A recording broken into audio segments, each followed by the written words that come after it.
Lebanon Israel সীমান্তে ২১ দিনের যুদ্ধবিরতি চাইল যুক্তরাষ্ট্র ও মিত্ররা। এই ইসরায়েলের ব্যাপারে যুক্তরাষ্ট্র এবং তার মিত্রদের আচরণ খুব অদ্ভুত।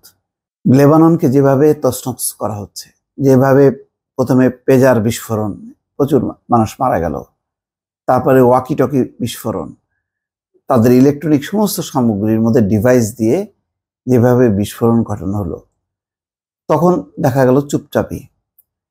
এবং তারপরে আবার স্থল ভাগে ব্যাপক আক্রমণ, প্রচুর হতাহত, এই পর্যন্ত প্রায় ১,০০০ লোক মারা গেছে। আজকে বলা হচ্ছে যে যুদ্ধবিরতির কথা। তো ইসরায়েল যে আক্রমণ করবে, এই ধরনের ব্যাপকভাবে যে ধ্বংসযজ্ঞ চালাবে লেবাননে, এটি কি যুক্তরাষ্ট্র এবং তার মিত্ররা কি আগে টের পায়নি? আগে থেকে কেন নিবৃত্ত করা হলো না?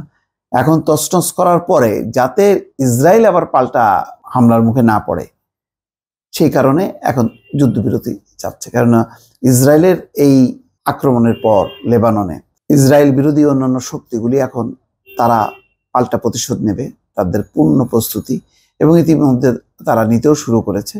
এর মাত্রা আরো বাড়লে ইসরায়েল পাল্টা তছনছ হবে। তো এই অবস্থায় এখন যুক্তরাষ্ট্র এবং তার মিত্ররা যুদ্ধবিরতি চাইছে। আসলে এর মধ্য দিয়ে মূল লক্ষ্য হচ্ছে ইসরায়েলকে রক্ষা করা। এটি হচ্ছে যুক্তরাষ্ট্র এবং তার মিত্রদের মূল নীতি। যুক্তরাষ্ট্র, যুক্তরাজ্য, ইউরোপীয় ইউনিয়ন ও তাদের মিত্ররা লেবাননের সাময়িক যুদ্ধবিরতি কার্যকরের আহ্বান জানিয়েছে। ইসরায়েল ও লেবাননের সশস্ত্র গোষ্ঠী হিজবুল্লাহর পাল্টাপাল্টি হামলা চলাকালে এই আহ্বান জানানো হলো। ইউরোপীয় ইউনিয়ন ও ১১টি দেশ অবিলম্বে লেবাননে ২১ দিনের যুদ্ধবিরতি কার্যকরের প্রস্তাব দিয়েছে। কূটনৈতিক সমাধানের পথ খুঁজে বের করতে কূটনৈতিক তৎপরতা চালানোর জন্য সাময়িক এই যুদ্ধবিরতি প্রয়োজন বলে মনে করেন তারা। একই সঙ্গে গাজায় যুদ্ধবিরতি কার্যকরের প্রস্তাবও দিয়েছেন তারা। এক যৌথ বিবৃতিতে তারা বলেছেন, এই ধরনের বৈরিতা অসহনীয়, এতে আঞ্চলিকভাবে বড় ধরনের উত্তেজনা ছড়িয়ে পড়ার ঝুঁকি আছে, যা অগ্রহণযোগ্য। এতে ইসরায়েল কিংবা লেবানন কারোর স্বার্থই হাসিল হবে না। এমনভাবে বিবৃতিগুলি যে না, লেবাননও দায়ী আর কি, এরকম আর কি, ইসরায়েল দায়ী না, ইসরায়েল বাধ্য হয়ে আর কি আক্রমণ চালিয়েছে।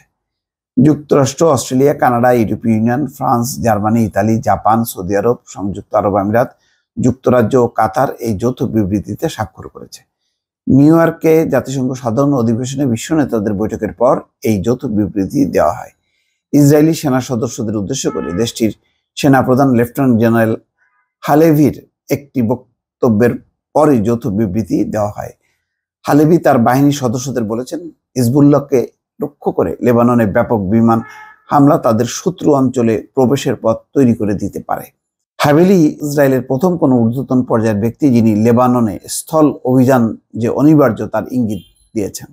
মার্কিন প্রেসিডেন্ট জো বাইডেন ও ফরাসি প্রেসিডেন্ট এমানুয়েল মাখর যৌথ বিবৃতিতে বলেছেন, সমাধানের সময় এসেছে যা সীমান্তের দুই দেশের বেসামরিক নাগরিকদের নিরাপদে তাদের বাড়ি ফেরা নিশ্চিত করবে। তাদের আশঙ্কা, বর্তমানে যে বৈরিতা চলছে তাতে বড় ধরনের সংঘাত ও বেসামরিক নাগরিকদের ক্ষতির সম্মুখীন হওয়ার ঝুঁকি আছে। বাইডেন এবং মাখো আরো বলেন, সীমান্তে নতুন করে উত্তেজনা ঠেকাতে এবং কূটনৈতিক সমাধানের পথ সফল করতে সাম্প্রতিক দিনগুলোতে আমরা সাময়িক যুদ্ধবিরতির আহ্বান জানানোর জন্য একসঙ্গে কাজ করেছি।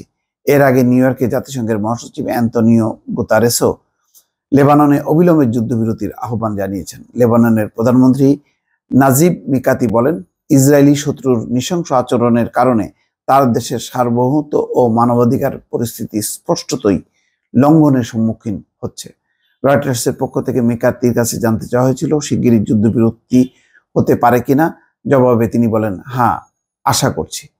এছাড়া এর আগে জাতিসংঘে নিযুক্ত ইসরায়েলি দূত ড্যানন বলেন, উত্তেজনা এড়াতে কূটনৈতিক প্রচেষ্টাকে তারা সম্মান জানান, তবে নিজেদের লক্ষ্য অর্জনের জন্য আন্তর্জাতিক আইনের সঙ্গে সঙ্গতি রেখে ইসরায়েল সাধ্যমতো সব করবে বলেও উল্লেখ করেন তিনি। ইসরায়েল আসলে কারোর ধার ধারে না, এবং তারা জানে যে আলটিমেটলি তারা যাই করুক না কেন তার পেছনে পশ্চিমাদের মদত থাকবে। সেই কারণে কোনোভাবেই ইসরায়েলকে থামানো যায় না। এই কারণে তারা বেপরোয়াভাবে যখন যেখানে যেভাবে ইচ্ছা তারা সেভাবে আক্রমণ চালিয়ে যাচ্ছে বছরের পর বছর। এখনো পর্যন্ত গাজা এবং আশেপাশের এলাকায় নৃশংসতা চালাচ্ছে।